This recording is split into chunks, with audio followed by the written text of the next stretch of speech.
माना जाता जो पवित्र वो महीना कार्तिक का, विष्णु लक्ष्मी का है खास, ध्यान करो भक्तों का।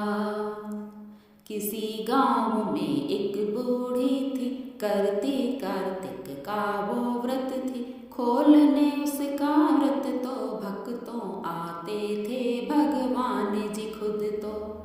एक कटोरा खिचड़ी रखते, चुपके से आकर वो जाते।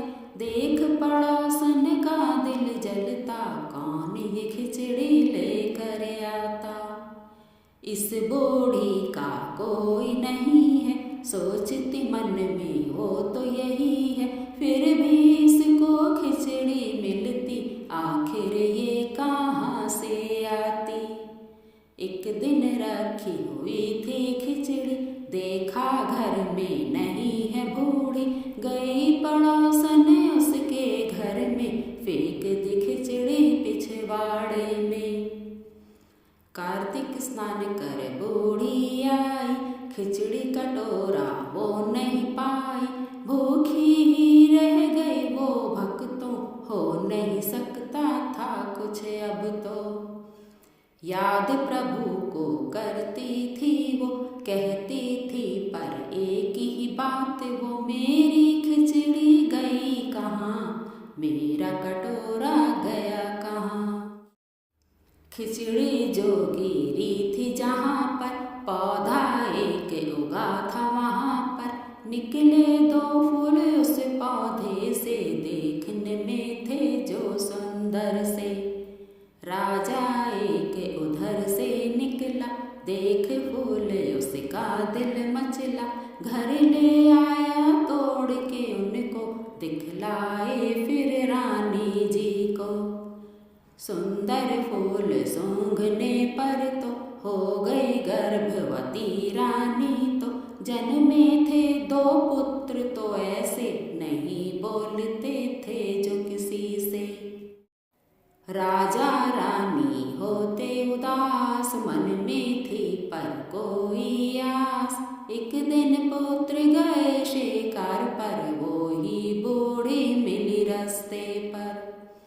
उसी पुरानी बात को अपनी आज भी बूढ़ी कहती फिरती। मेरी खिचड़ी गई कहाँ, मेरा कटोरा गया कहाँ।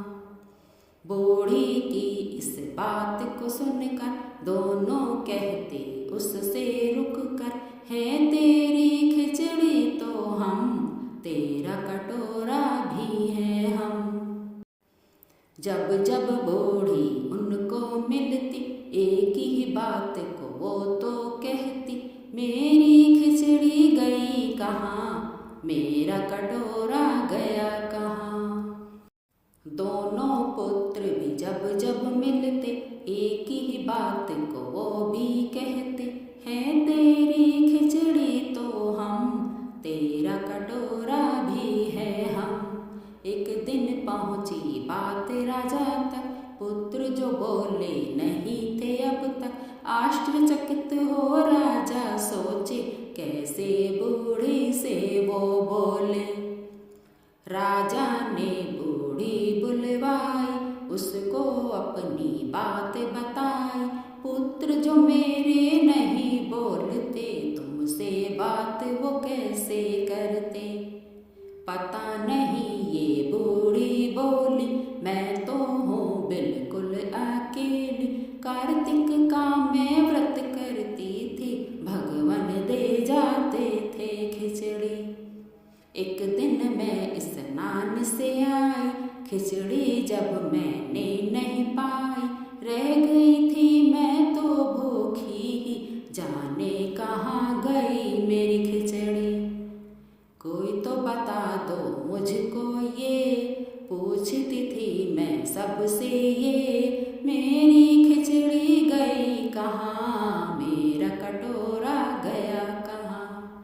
सुन कर के मेरी आवाज़, पुत्रों ने बताई बात।